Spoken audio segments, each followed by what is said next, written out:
morning, Radha Radhe, and welcome back to our channel. Mama, look at the phone. হাসলাম আমার English নেতা মন্ত্রীদের মুখে উন্নয়নের কথা শুনে তোমার মুখে ইংলিশ একই ব্যাপার বাংলা না ফালতু কথা কখনো বুঝছো। যাই হোক না কেন গাইজ, আমি কিন্তু অনেক জলদি উঠে গেছিলাম। আমার ভিডিওটা আমি শুধু এখন ইয়ার্কি করে শুরু করলাম। আমার একটু প্রায় অনেক কাজই হয়ে গেছে।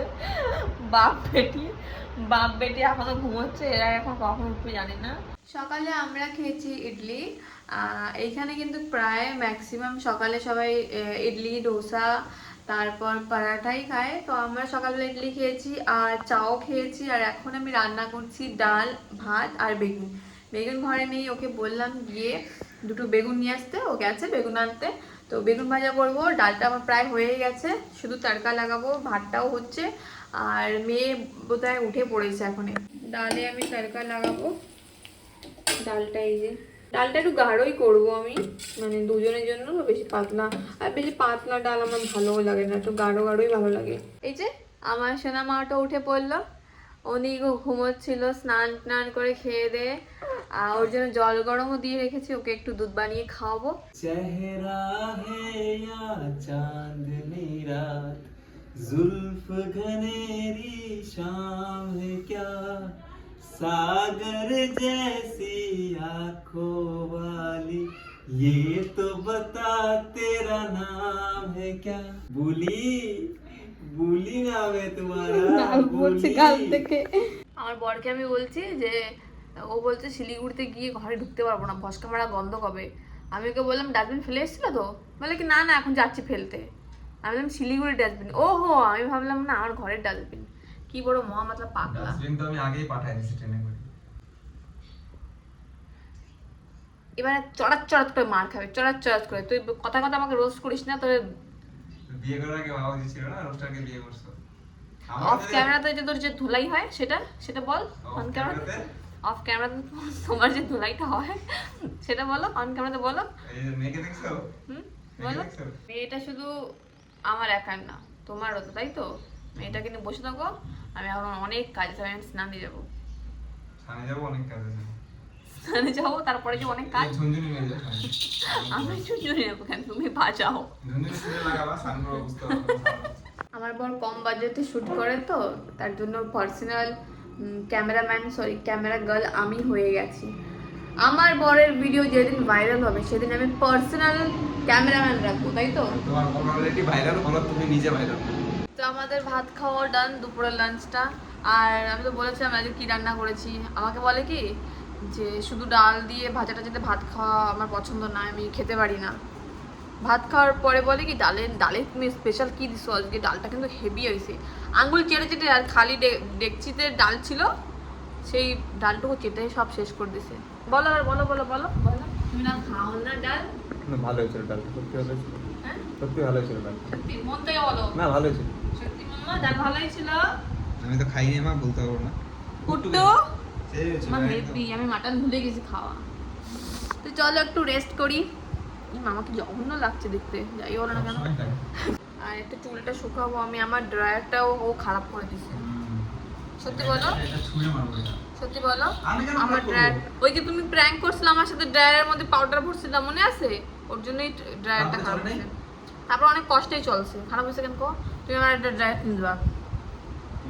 একটা ড্রায়ার, আমার মুখটা ড্রাই হয়ে গেছে দেখছো? হ্যাঁ ওইটা কি অনেক টাকার একটা ড্রায়ার। ওই যে আগেকার দিনে মা মাসিরা রোদের নিচে দাঁড়া থাকতো, রোদের নিচে দাঁড়া থাকতো, ড্রায়ার না হবে না, ড্রায়ার মারাইছে। তোমরা আমাকে একটা কথা বলো তো, আমার যে দাঁতে যে ফাঁকাটাই যে খুব বাজে লাগে দেখতে। আমাকে সবসময় দাঁত ফাঁকা নিয়ে আমাকে পুরো কথা শোনায়। কে কথা শুনে? কথা শুনে আমি জমে প্যাক মারবো, বলে আমার এইখান থেকে নাকি ট্রেন বেরিয়ে যায়। কত সুন্দর লাগে, কিউট লাগে। সিটি বাজাও দেখি, এন্ড্রো মারো দেখি, মারো বাবা নি আর কিনা কই। চুপ সিটি বাজানো যাবে তো? চুপ একদম বাজে কথা। মেয়ে কান্না করতেছে, সিটটা করে তো দেখো। মেয়ে কাছে চুপ। আমার বর আমার জন্য পকোড়া নিয়ে এসেছে, পেঁয়াজি পকোড়া। এখানে খুবই ফেমাস এটা পেঁয়াজি। এর মধ্যে কি জানো কি পাত্তা, কারি পাত্তি দিয়ে খুবই টেস্টি। আর পিছনে দেখো পাপানের জামা কাপড় তুলে আমি কোথায় মেললাম, কারণ না শুকায়নি, বৃষ্টি ভাবছিল তো, শুকাই নেই। তাই আমি ফায়ারের তোলা দিয়ে দিছি।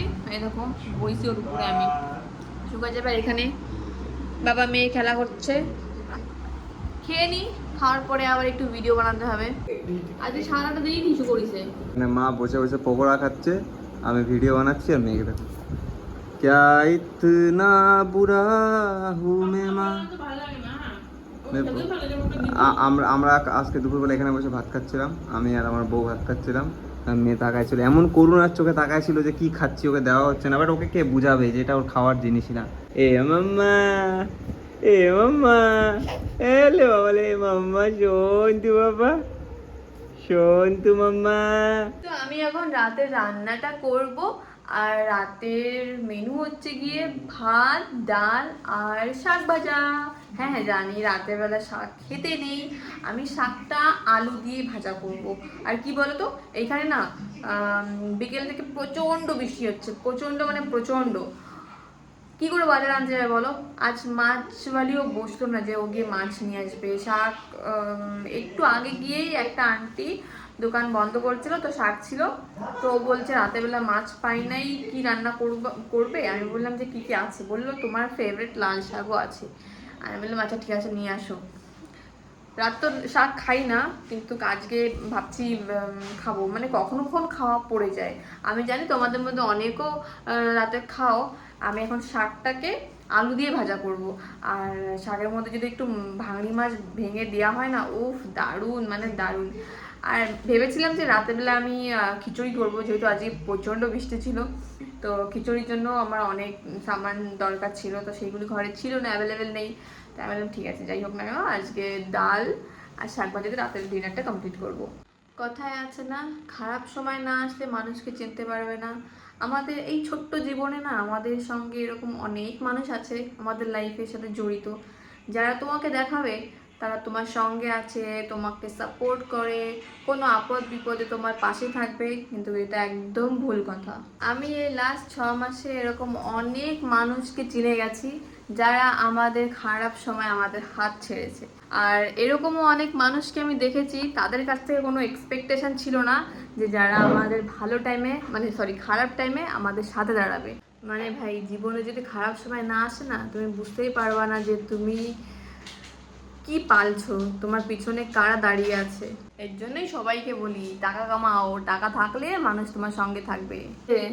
কি ব্যাপার, কেমন চলছে দিনকাল? হ্যাঁ দিনকাল হ্যাঁ ঠিক আছে, ভগবানের আশীর্বাদ। আচ্ছা, আর বন্ধু বান্ধবের কল আসতেছে না? বন্ধু বান্ধবের কল আসতেছে না? বন্ধু বান্ধব আবার কি জিনিস? হ্যাঁ এগুলো আবার কি জিনিস? কেন জিগড়া জিগড়া? আমার একটাই বন্ধু, প্রায় 14-15 বছর ধরে, এখন ওই আছে আমার বন্ধু। বাকি তো সব থেকে ভেসে আসা মেঘ, মেঘের মতন আসে আর চলে যাবে। আর একটা কথা আমি আগে থেকেই তোমাদেরকে ক্লিয়ার করে দিই, বাবু হচ্ছে গিয়ে শিলিগুড়ি যাবে আমাকে আর আমার মেয়েকে রেখে। তারপর আমি যদি কোনো স্যাড সঙ্গে কোনো গান ছাড়ি বা কিছু ভিডিও এরকম ছাড়ি, তোমরা প্লিজ আমাকে বইলো না যে আমাদের মধ্যে ছাড়াছাড়ি হয়ে গেছে। ইভেন আমার একটা ভিডিও দেখে, যেটা আমি বানিয়েছিলাম, আর ওটা রিজনও আমি তোমাদেরকে বলেছিলাম, আমার ফ্যামিলিতেও এরকম বলেছে, ডিসকাস করেছে যে আমার আর ওর নাকি ছাড়াছাড়ি হয়ে গেছে। এরকম হয়েছে যেন বাড়িতে নাম জপে গেছি আমি, পাপানকে নিয়ে যাইনি, আমরা এরকম নাম জপে গেছি রাতে, আমি বোন আর পূজার সবাই গেছি। আমার পাড়ায় একটা মেয়ে বলে কি রে জামাই আসবে না তো, মানে কি রে ভাই তোদের মেন্টালিটি কি রে, পাগল ছাগল কথা বলে। দেখ আমার বোন আমার পাশে দাঁড়িয়ে আছে, আমাকে বলে কি রে আসবে না তো। মানুষের মেন্টালিটি বাবা, নিজের মতন সবাইকে ভাবলে হবে, সেটাই, এটা বাস্তব। হ্যাঁ, আর ঝগড়া কিন্তু করেছিলাম আমি, আর আমি কিন্তু ভিডিওতে ক্লিয়ারও করে দিয়েছি যে আমি কেন ঝগড়া করে বাড়ি চলে এসেছিলাম। এই বলো, তুমি বলো কেন ঝগড়া করেছিলাম।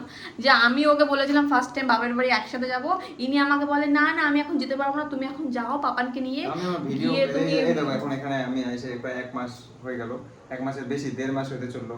আমি এখানে এসে ঠিকঠাক না ভিডিও বানাতে পারছি না কিছু, আমি এই কারণে আসতে চাচ্ছিলাম না। আমি একটা কন্টেন্ট ক্রিয়েটর না, আমার যতই হোক আমি একটা যেরকম আমার একটা প্রফেশনাল একটা সেটআপ আছে, ওই সেটআপে বসে আমাকে ভিডিও বানাইতে, আমি দুনিয়া 5 স্টার হোটেলে বসাই দিলে আমি ভিডিও বানাইতে কমফোর্টেবল ফিল করবো না। আমি ওই সেটআপে ভিডিও বানাই অভ্যস্ত, তো এই সেটআপটাকে আমি অনেক ভালোবাসি। তো এই সেটআপ ছেড়ে আমি আসতে চাই না। এমনি 7 দিন 10 দিনের জন্য কোনো জায়গায় ঠিক 1 মাস ধরে এখানে বসে আছি, না ভিডিও বানানো হচ্ছে না কিছু। আমাকে একদিন বলে তুমি পাবলিসিটির জন্য এরকম ক্যাপশন দিছো না, পাবলিসিটির জন্য এরকম করতেছো না। তাকে বলি আমি এটা শুধু তুমিই করতে পারো ভাই, আমি পারি না। এটা তোমাকে বলছে পাবলিসিটির কথা, যদি পাবলিসিটির জন্যই করতে হয় তাহলে পাবলিসিটির জন্য এরকম চুংড়ু চাংড়ু জিনিস কেন করবো? তাহলে বড় সড়ো করবো, ডিভোর্স হয়ে গেছে, মারামারি হয়েছে, ঝামেলা হয়েছে, পুলিশ কেস চলছে, ফেক একটা পুলিশ কেসের রিপোর্ট বানাতে কতটুকু টাইম লাগে, বা ফেক উকিল কাউকে কোর্ট মোটর পড়ায় দেবো যে এটা আমার উকিল। কেউ করে কি? হ্যাঁ করে, আজকাল পিয়ার স্টান্টের জন্য, পপুলারিটির জন্য অনেকে অনেক কিছু করে। তো বাট একটা কথা, আমি ফেক পপুলারিটিতে কোনোদিনই বিলিভ করতাম না, তো আজকে ডেটেও করি। আমার কাছে রিয়েলিটি যেটা, আমি রিয়েলিটিকে বেশি বিলিভ করি। দ্যাটস ওয়াই হয়তো আমার ফলোয়ার কম, কিন্তু আমার রেসপেক্ট বেশি। এটা আমি বুক থাবড়ায় ভেবে বলতে পারি, যে সোশ্যাল মিডিয়া আমি ওপেনলি চ্যালেঞ্জ করে বলতে পারি যে আমার রেসপেক্ট অনেক বেশি। হয়তো আমার কাছে টাকা কম, হয়তো আমার কাছে ফলোয়ার্স কম, বাট আমি যখন রাস্তায় যাই আমি ফিল করি যে আমি কতটা রেসপেক্টেড। এই জিনিসটা আমার ভালো লাগে, বাস এটাই আমার আর্ন। আমার লাইফে যখন মরে যাবো, আমি টাকা নিয়ে না তো যাবো, না তো ফলোয়ার্স নিয়ে যাবো, ওই রেসপেক্টটা নিয়ে যাবো। তো আই লাভ মানে আমার ওই ফ্যানগুলোকে, যারা আমাকে দাদা বলে। আজ অব্দি আমি দেখি নাই যে আমি রাস্তায় বেরিয়েছি কেউ আমাকে গালি দিচ্ছে, আমি আজ অব্দি তো দেখি নাই ভাই। আমি আজ অব্দি পিঠে তোমাকে দেয় হতো অনেকে গালাগালিগুলো, ওদের পিঠ সামনে দিতে পিছে, পারে না। আরে পিঠ পিছে মানুষ কত কিছু বলে, পিঠ পিছে তো বলার যারা, দেখো কথা তোমার বলি। নিজের মানুষ তোমার পিঠ পিছে একটা বলে কথা না বলি, তো? আমার বাবা আমাকে একটা কথা বলতো যে লাইফে যখন তোর একটা হেটার্স থাকবে তখন তোর দুঃখ হওয়া উচিত, যখন দুইটা হেটার্স থাকবে আরো বেশি দুঃখ হওয়া উচিত, কিন্তু যখন তোর কয়েক লাখ হেটার্স হবে তখন তুই খুশি হবে। কারণ কি, যখন তোমার হেটার্স বাড়বে তুমি তখন বুঝে যাবে যে তুমি ঠিক রাস্তায় আছো। তো আমি চাই আমার আরো হেটার্স বাড়ুক, আমার তো পুরানো হেটার্সগুলো আমার ফ্যান হয়ে গেছে, আরো হেটার্স চাই আমার এখন। চলো আজকের ভিডিওটা আমি এখানে এন্ড করছি, দেখা হচ্ছে নেক্সট ভিডিওতে, ততক্ষণের জন্য টাটা।